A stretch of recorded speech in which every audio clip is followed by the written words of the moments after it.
നമസ്കാരം.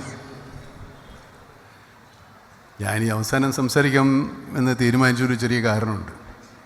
ഇത്രയും ആൾക്കാർ സംസാരിച്ചു കഴിയുമ്പോൾ എന്തോരം നുണകളാണ് എന്നെപ്പറ്റി പറയുന്നത് എനിക്ക് അറിയാൻ വേണ്ടി വെയിറ്റ് ചെയ്യണം.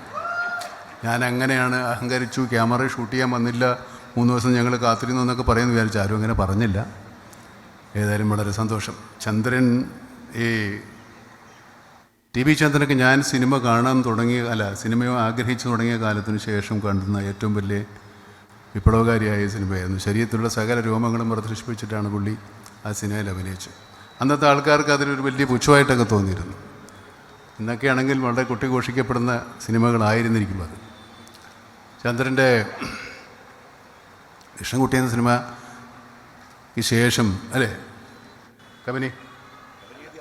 കബനിയാണ് ആദ്യം. കബനി നദി ചുവന്നപ്പോഴെന്ന് പറയുന്ന സിനിമയാണ് ആദ്യം. അത് അന്നത്തെ കാലത്ത് വിപ്ലവകാരികളെ പറ്റിയുള്ള സിനിമകൾ തന്നെയാണ്. അത് തന്നെ, ആ സിനിമ തന്നെ ഒരു വിപ്ലവമായിരുന്നു. പക്ഷേ ഞാൻ ആ സിനിമ കാണുന്ന സമയത്തൊക്കെ ഞാനൊരു വിദ്യാർത്ഥിയാണ്. അദ്ദേഹത്തെ വളരെ ആരാധനയോടെ നോക്കുകയും എൻ്റെ സീനിയറായിട്ട് പഠിച്ചിരുന്ന പവിത്രൻ ഇദ്ദേഹത്തിൻ്റെ വളരെ അടുത്ത സുഹൃത്താണ്. പവിത്രൻ വഴി എന്തെങ്കിലും ഒരു ചാൻസ് കിട്ടുമോ എന്ന് ഞാൻ ശ്രമിക്കാതിരുന്നില്ല. അതൊന്നും ശരിയായില്ല.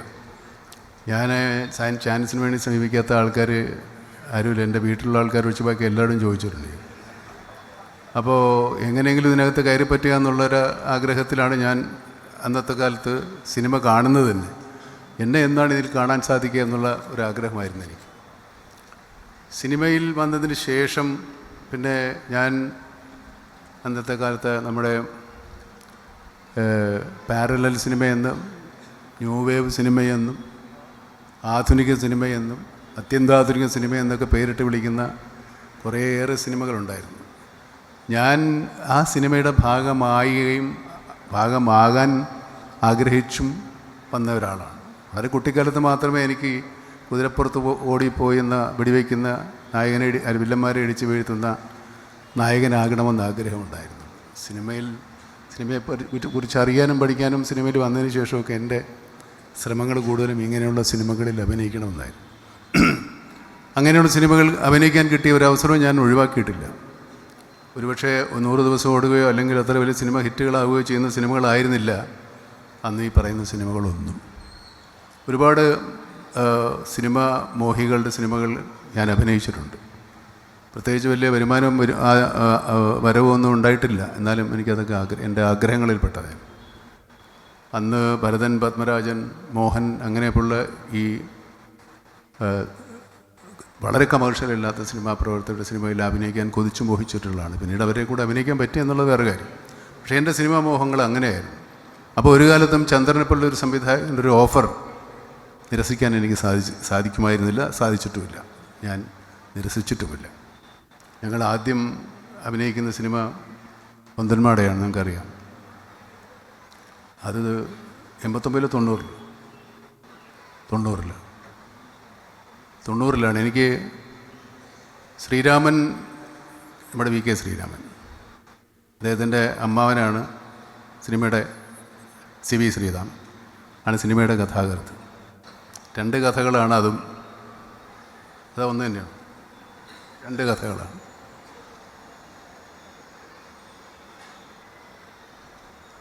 ഭാസ്കര പട്ടേലറും ഞാനും എന്ന് പറയുന്ന പോലെ തന്നെ പൊന്തന്മാടയും ശീമത്തമ്പുരാനും അങ്ങനെ 2 പേരുടെ കഥയാണ്. ആ സിനിമയും അങ്ങനെ 2 പേരുടെ കഥയാണ്. ഒരേ കാലത്ത് ജീവിച്ചിരുന്ന ഒരു കീഴാളൻ്റെയും മേലാളൻ്റെയും കഥയാണ്. പക്ഷേ അത്ഭുതകരമായ ഒരു സൗഹൃദം അവരിൽ ഉണ്ടാവുകയും പരസ്പരം ഒരേ വികാരം, ഒരേ അനുഭവം, ഒരേ കാഴ്ചപ്പാട് ജീവിതത്തിലുണ്ടാവുന്ന ഒരു കീഴാളനും ഒരു മേലാളനുമാണ്. മാടയായിട്ട് എന്നെ കാസ്റ്റ് ചെയ്തപ്പോൾ ഞാൻ ചോദിച്ചു, എന്തോരം കറുപ്പടിക്കണം, ഞാൻ കറുപ്പടിക്കേണ്ട ഇങ്ങനെ ഇരുന്നാൽ മതി എന്ന് പറഞ്ഞു. വലിയ കറുപ്പൊന്നും അടിച്ചില്ല. പക്ഷെ ആ സിനിമ എന്നെ സംബന്ധിച്ചിടത്തോളം വലിയൊരു ഒരു ചലഞ്ചായിരുന്നു. ഞാൻ അതിനു മുമ്പും വൃദ്ധൻ്റെ വേഷമൊക്കെ കിട്ടിയിട്ടുണ്ടെങ്കിലും കുറച്ചുകൂടെ പെർഫെക്ഷനുള്ള ഒരു വാർദ്ധക്യം എനിക്ക് ആ സിനിമയിൽ അവതരിപ്പിക്കാൻ പറ്റി. വളരെ ഊർജ്ജസ്വലനായ ഒരു ചെറുപ്പക്കാരനായിട്ടും തീരെ വയ്യാത്ത ഒരു വയോവൃദ്ധനായിട്ടും അഭിനയിക്കാൻ സാധിച്ചിട്ടുണ്ട് ആ സിനിമയിൽ. ആ സിനിമയുടെ ഷൂട്ടിംഗ് സമയങ്ങളിലൊക്കെ വളരെ രസകരമായ പരിപാടികളായിരുന്നു. അതൊക്കെ ഒരുപാട് വിശദീകരിക്കാവുന്ന കാര്യങ്ങളാണ്. ചന്ദ്രനും ഈ സിനിമയുമായിട്ട് സഹകരിച്ച ആൾക്കാർ, ഇൻക്ലൂഡിങ് ഇവരൊക്കെ, ക്യാമറാമാൻ വേണു ഉൾപ്പെടെ, അതേമില്ലല്ലോ, അങ്ങനെയുള്ള എല്ലാവരും രസകരമായ കാര്യങ്ങളായിരുന്നു. ഞാൻ ആ സിനിമയിൽ ഈ എന്താ പറയുക, ഈ കാളയെ നുകത്തി കെട്ടിയിട്ട് താഴെ ഒരു പലക വെച്ചിട്ട് ഈ കാളയെ ഓടിക്കുന്നുണ്ട്. കാളപ്പൂട്ടല്ല, ആ പൂട്ടല്ല, നുകമല്ല, നുകം കറക്റ്റാണ്, നുകം ഒക്കെ ഞാനും കണ്ടിട്ടുള്ളതല്ലോ. ഇത് ചുമ്മാ ഒരു പലക മാത്രമേ ഉണ്ടാവുള്ളൂ. അതിനെന്താ തെളിക്ക്, കലപ്പ ഞാൻ കണ്ടിട്ടില്ല, കലപ്പയല്ല, അവിടെ അതൊരു പലകയാണ്. അതിൻ്റെ പുറത്തൊരു 3 ഇഞ്ച് പോയാൽ നമ്മൾ താഴെ വീഴും. പക്ഷേ ആരുടെ ഭാഗ്യം കൊണ്ടാണോ ഞാൻ കുറേ നേരം ഓടിച്ചു, അല്ലേ? അല്ലേ, ആ സിനിമയിലെ ഷോട്ടുണ്ട് ഞാനിങ്ങനെ ഓടിക്കുന്നത്. അങ്ങനെ അതിനൊക്കെ ഒരു ധൈര്യം ഈ സിനിമയിലുള്ള. എല്ലാവരും ചെളിയിലും എല്ലാവരും പാടത്തുമൊക്കെ നിന്ന് ക്യാമറമാനൊക്കെ തോർത്തു കൊടുത്ത് ഡയറക്ടറെ കൊണ്ടും മടക്കി കുത്തി ചേറിലാണ് എല്ലാവരും നിൽക്കുന്നത്. പിന്നെ ചേറിലിറങ്ങാൻ എന്നെനിക്കും തോന്നിയില്ല, കാരണം ഏതായാലും സിനിമ തന്നെ മൊത്തം ചേറിലാണ്. പിന്നെ ഒരു ദിവസം ചേറിൽ ഇറങ്ങാതിരിക്കേണ്ട കാര്യമില്ല. അങ്ങനെ ഒരുപാട് രസകരമായ അനുഭവങ്ങൾ എനിക്കുണ്ടായിട്ടുണ്ട്. ആ സിനിമ ഈ പറയുന്ന പോലെ മനുഷ്യരുടെ രാഷ്ട്രീയം പറയുന്ന, മനുഷ്യപക്ഷം പറയുന്ന സിനിമയാണ്. അത് പ്രത്യേകിച്ച് പക്ഷമുള്ളൊരു സിനിമയല്ല, മനുഷ്യരുടെ പക്ഷം പറയുന്ന സിനിമയാണ്. ഈ 2 മനുഷ്യർ തമ്മിലുള്ള സ്നേഹബന്ധത്തിൻ്റെ കഥയാണ്. അവരുടെ സമൂഹത്തിൽ അവരുടെ സ്ഥാനങ്ങളോ അവരുടെ വർണ്ണ വ്യത്യാസങ്ങളോ ഒന്നും ആ സിനിമയിൽ ആ കഥാപാത്രങ്ങൾക്ക് ഒരിക്കൽ പോലും ആലോചിക്കുകയോ ചിന്തിക്കുകയോ പോലും ചെയ്തിട്ടില്ല. ഒരുപക്ഷെ അതാണ് അന്നത്തെ സാമൂഹ്യ വ്യവസ്ഥിതി. അത് നമുക്കിനിയും കാണാൻ സാധിക്കുമെന്നൊക്കെ വിചാരിക്കാം, ഈ വ്യത്യാസങ്ങളൊന്നും ഇല്ലാത്തൊരു കാലം. പിന്നെ ഞാൻ അഭിനയിച്ചത് ഡാനിയാണ്. ഡാനിയല്ലേ? ഓർമ്മകളുണ്ടായിരിക്കണം. ഓർമ്മകളുണ്ടായിരിക്കണമെന്ന് പറഞ്ഞ സിനിമയിൽ ഭാസി എന്ന് പറയുന്ന ഒരു കമ്മ്യൂണിസ്റ്റ് പ്രവർത്തകനെയാണ്. ഒളിവിൽ കഴിയുകയും നാട്ടിൽ പാർട്ടി പ്രവർത്തനം നടത്തുകയൊക്കെ ചെയ്യുന്ന ഒരു ടിപ്പിക്കൽ കമ്മ്യൂണിസ്റ്റുകാരൻ.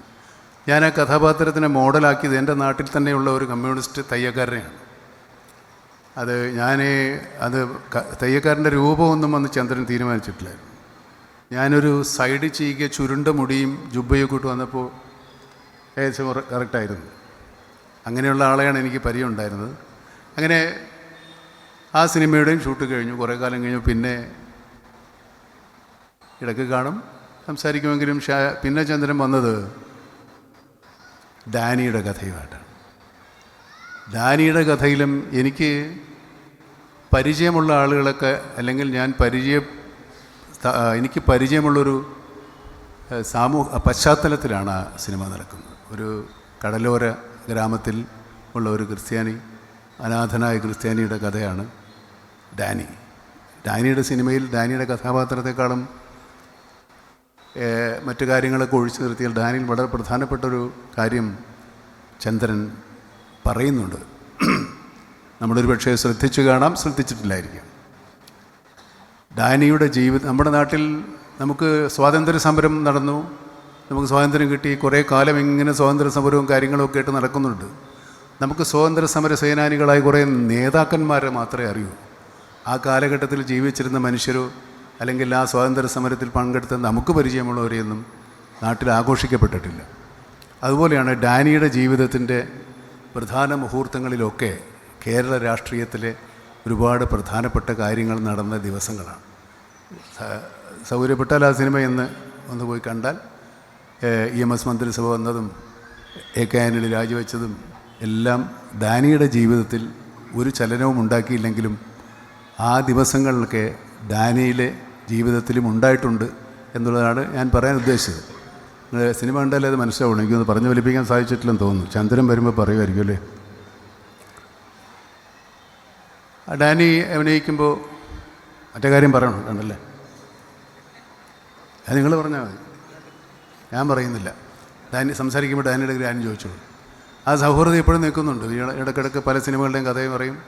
ഇനി അങ്ങനെ എല്ലാ സിനിമയുടെ കഥകളും ഇഷ്ടപ്പെടണമെന്നില്ല. ഞങ്ങൾ തമ്മിൽ പലതരത്തിലുള്ള യുദ്ധങ്ങളും ഉണ്ടായിട്ടുണ്ട്. പലപ്പോഴും ഞങ്ങൾ രണ്ടുപേരും തോക്കും, ചിലപ്പോൾ ഞങ്ങൾ ജയിക്കും, ഒരാൾ ജയിക്കും, അങ്ങനെയൊക്കെ ഉണ്ടായിട്ടുണ്ട്. അതെല്ലാ യുദ്ധങ്ങളിലും ഉണ്ടല്ലോ. അങ്ങനെ ഇപ്പോൾ യുദ്ധം നടക്കുന്ന ഈ യുദ്ധത്തിൽ ആര് ജയിക്കുമോ? യുദ്ധത്തിൽ മനുഷ്യർ ജയിച്ചാൽ മതിയെന്നാണ് എൻ്റെ ആഗ്രഹം. എനിക്കൊന്നാണ് വിചാരിക്കുന്നത്. മനുഷ്യരില്ലെങ്കിൽ മനുഷ്യത്വമെങ്കിലും ജയിക്കട്ടെ. അങ്ങനെ ഒരു നീണ്ട സിനിമ ജീവിതമാണ് ചന്ദ്രൻ്റെ. 50 വർഷമെന്ന് പറഞ്ഞാൽ കണക്ക് വെച്ച് നോക്കുമ്പോൾ എൻ്റെ പകുതി വയസ്സ്, അത്രയും കാലം അതാണ് എൻ്റെ പകുതി വയസ്സിലാണ് ചന്ദ്രൻ്റെ സിനിമാ പരിചയം, സിനിമ എക്സ്പീരിയൻസ് എന്ന് പറയാറില്ലേ. ചുമ്മാ പറഞ്ഞാൽ അത് തമാശ പറഞ്ഞിട്ട് കേട്ടില്ല. ഞാൻ വയസ്സ് കുറച്ച് പറയാൻ നോക്കിയതാണ് കൂട്ടെ. ഇത്രയും കാലം ഈ പരിപാടിക്ക് വരാൻ വേണ്ടി മാത്രം ഞങ്ങളുടെ പരിചയമുണ്ട്, ഞങ്ങൾക്ക് അടുപ്പമുണ്ട്. ഞാൻ യഥാർത്ഥത്തിൽ 2-4 ദിവസം മുമ്പേ ഒരു സ്ഥലത്ത് പോകേണ്ടതായിരുന്നു. ഞാൻ വെറുതെ പരിപാടി എപ്പോഴാണ് എന്നൊക്കെ ചുമ്മാ ചോദിച്ചു, വെറുതെ അങ്ങോട്ട് ചോദിച്ചതാണ്. അപ്പോൾ ഇത്ര ദിവസമാണ് നിങ്ങളിവിടെ ഉണ്ടാവുമോ എന്ന് പറഞ്ഞു. ഞാൻ പറഞ്ഞു ഉണ്ടാവുമെന്ന് ഉറപ്പില്ല, ഉണ്ടാവുമെങ്കിൽ ഞാൻ വരാം എന്ന് പറഞ്ഞു. ഞാനങ്ങനെ വരാൻ വിചാരിച്ചിട്ടുമില്ല, വരാൻ പറ്റുമായിരുന്നില്ല. പിന്നെ ഏതൊരു പത്രത്തിൽ മമ്മൂട്ടി ഉദ്ഘാടനം ചെയ്യുന്നുവെന്ന് പറഞ്ഞൊരു വാർത്ത കണ്ടപ്പോഴാണ് ഞാൻ ഇദ്ദേഹം താൻ എന്ത് കൊലച്ചതിയായി ചെയ്തതെന്ന് ചോദിച്ചു. പുള്ളി കൈമലർത്തി. ഞാൻ അറിഞ്ഞിട്ടില്ല. അതിന് സംഘാടകരോട് മമ്മൂട്ടി വരാൻ നോക്കാമെന്ന് പറഞ്ഞിട്ടുണ്ടെന്നേ ഞാനും പറഞ്ഞിട്ടുള്ളതെന്ന് പറഞ്ഞ് ഇദ്ദേഹം കൈ കഴുകി. അങ്ങനെ ഞാൻ വന്ന് പെട്ടതാണ്. ഏതായാലും ഒത്തിരി പഴയ ആളുകളെ എനിക്ക് കാണാൻ പഴയ ആൾക്കാരല്ലേ, ഇവരൊക്കെ പുതിയത് തന്നെയാണ്. ഒത്തിരി ആളുകളെ വീണ്ടും കാണാൻ സാധിച്ചു. അതുപോലെ ഇത് കൈരളി തിയേറ്റർ എന്ന സ്ഥലമാണോ പഴയ ബാക്കിലാണ്. ഞാൻ പണ്ട് എനിക്കിവിടെ ഒരു ബന്ധുവുണ്ട് അടുത്ത്, ദേവങ്ങളൊരു അപ്പുറം ഈ റോഡ് പോകുമ്പോൾ. ഞാൻ എൻ്റെ കുട്ടിക്കാലത്ത് ഇവിടെ വരുമ്പോൾ അവിടെ ഒരു നാടകം ഞാൻ കണ്ടിരുന്നു. അതിൻ്റെ പേര് അത് നമ്മുടെ മറന്നുപോയി, ലക്ഷ്മണരേഖ എന്ന് പറഞ്ഞ സിനിമയാണ്, കുര്യാക്കോസിൻ്റെ നാടകം. ആ നാടകം സിനിമയായിട്ടുണ്ട്. അന്ന് ഞാൻ ആ നാടകം കണ്ടിരുന്നു. പിന്നീട് ആ നാടകത്തിൻ്റെ സിനിമാ രൂപത്തിൽ ഞാൻ അഭിനയിച്ചു. അപ്പോൾ അതൊക്കെ ഇങ്ങനെ ചില ഓർമ്മകൾ ഈ ഭാഗത്തുണ്ട് കേട്ടോ. നിങ്ങൾ ഈ പരിസരത്തൊക്കെ ഉള്ള കൂടുതൽ ആളുകളാണെന്ന് വിചാരിച്ചിട്ടാണ് ഞാനതിന് ഓർമ്മിപ്പിച്ചത്. വളരെ സന്തോഷം. എല്ലാവരും പറയുന്ന പോലെ ചന്ദ്രൻ വീണ്ടും സിനിമകൾ എടുക്കട്ടെ. വലിയ വലിയ സിനിമകൾ എടുക്കണ്ട, അത്രയും നമ്മൾ ആരോഗ്യം ഇപ്പോൾ ഉണ്ടാവില്ല. നല്ല നല്ല സിനിമകൾ എടുക്കാൻ ചന്ദ്രന് കൂടുതൽ ആരോഗ്യമുണ്ടാകട്ടെ എന്ന് ആശംസിക്കുന്നു. എല്ലാവർക്കും ശുഭരാത്രി. നന്ദി മമ്മൂക്ക.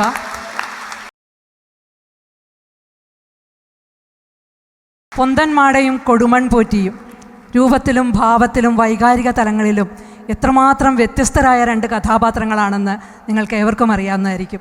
കഴിഞ്ഞ 3 ദിവസങ്ങളിലായി ഞങ്ങൾ ഓർമ്മകളുണ്ടായിരിക്കണം ഡാനി, പൊന്തന്മാട എന്ന ചിത്രങ്ങൾ പ്രദർശിപ്പിക്കുകയുണ്ടായി. മമ്മൂക്കയുടെ വാക്കുകൾക്ക് നന്ദി.